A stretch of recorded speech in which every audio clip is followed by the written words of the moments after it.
বলার অনেক কিছুই ছিল বা আছেও, সেটা হলো যে আপনার কিভাবে সে অর্থ চুরি করেছে। একটা প্রশ্ন আপনি শুরুতে করেছিলেন, সেটা হচ্ছে যে বা শুরুতে আমি উঠিয়েছিলাম আসলে ষড়যন্ত্রের প্রকারভেদটা। তো আমি ওই গোয়েন্দা রিপোর্টটা প্রিন্ট করেছি। গোয়েন্দা রিপোর্টটা তো আর পুরাটা সম্ভব না আচ্ছা, এই এবং রিপোর্টগুলো কোথায় পান, কিভাবে সংগ্রহ, এটা কি বলা যাবে না, এটা বলা ঠিক আচ্ছা, না? না এটা হচ্ছে যে আমি আপনাকে বলি, সমাজের বিভিন্ন জায়গাতেই আহ, আমরা যারা ধরেন, আমি ব্যক্তিগতভাবে যেহেতু ইনভেস্টিগেটিভ লেখালেখি করি, ইনভেস্টিগেটিভ, আমি তো জার্নালিস্ট না কিন্তু ইনভেস্টিগেটিভ লেখালেখি করি।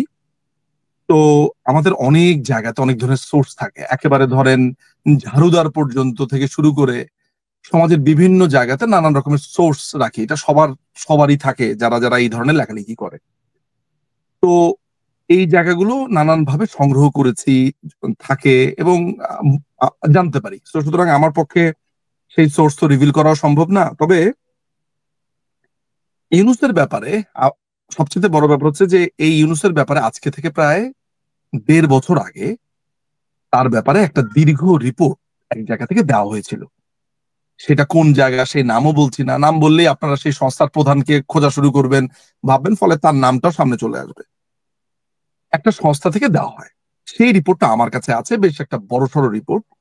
মজার ব্যাপার হচ্ছে এই রিপোর্টের ভেতরে পয়েন্ট করে করে আছে যে কারা পরিকল্পনা করার সম্ভাবনা আছে, কারা মুভ করছে, কোন দেশ মুভ করছে, কিভাবে করছে। গত বছর আমি নিজে একটা এই ধরনের একটা রিপোর্ট লিখেছিলাম, কারো জন্য আমি লিখেছিলাম, কোনো এক মানুষের জন্য আমি একটা রিপোর্ট লিখেছিলাম। সেখানে আমি দেখিয়েছি যে সিআইএ বাংলাদেশের কোন কোন জায়গাতে অর্থায়ন করে, কত টাকা অর্থায়ন করে, কিভাবে অর্থায়ন করে, এই অর্থের টাকাগুলো কিভাবে যায়, হাউ ডাজ ইট ওয়ার্ক। যেমন ধরা যাক যে এই জুলাই যখন জঙ্গি হামলা হলো, এদের অনেকেই রাস্তার মধ্যে পানি পেয়েছে, ওরা তো পানি খাচ্ছে। ওই মারামারির সময় তার তো খেয়াল নাই পানিটা কোত্থেকে আসলো। হঠাৎ করে অ্যাম্বুলেন্স হাজির, হঠাৎ করে গাড়ি হাজির। তারপরে ঘর থেকে, যেমন ওই যে আমাদের রেসিডেন্সিয়াল মডেল স্কুলের আমার এক ছোট ভাই, ওই যে ফাইয়াজ নামে যে ছেলেটা হত্যাকাণ্ডের শিকার হলো জঙ্গিদের মাধ্যমে, এবং পরবর্তীকালে এইটা নিয়ে আপনার প্রচুর আলাপ হলো। আপনি জানেন যে পরবর্তীকালে রিভিল হয়েছে তার যে গৃহশিক্ষক, এই গৃহশিক্ষক তাকে নিয়ে গেছে আন্দোলনে। গৃহশিক্ষক ছিল জামাতি শিবিরের ছেলে আর কি, জামাতের স্টুডেন্ট উইং।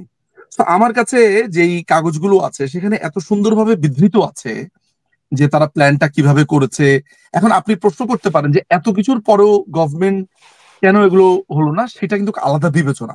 মাথায় রাখবেন যে প্ল্যান জানার পরেও, এই জানার পরেও এগুলোর ম্যানেজমেন্ট বা কেউ যদি ধরেন বিট্রেও করে লাস্ট মোমেন্টে, সরকার কিন্তু সব গুছিয়েছিল, বিট্রে করলো কে? সেনাবাহিনীর কতিপয় বিপদগামী অফিসার। আমি পুরো সেনাবাহিনীকে দায়ী করব না, পুরো সেনাবাহিনী এখানে থাকার প্রশ্নও আসে না। ধরা যাক আপনি রাস্তার ভিতরে ট্যাঙ্ক নিয়ে পাঠালেন 3-4টাকে, যে এই অমুক গেটটা পাহারা দেওয়ার জন্য। ওই লোক করলো কি, আস্তে করে ট্যাঙ্কটা সরা লোকজনকে ঢুকতে দিল। এগুলো হিউজ পরিমাণ টাকা। আমি আবারও বলছি, প্রায় 15-20 হাজার কোটি টাকার ইনভেস্টমেন্ট এই পুরো প্রক্রিয়াটাতে।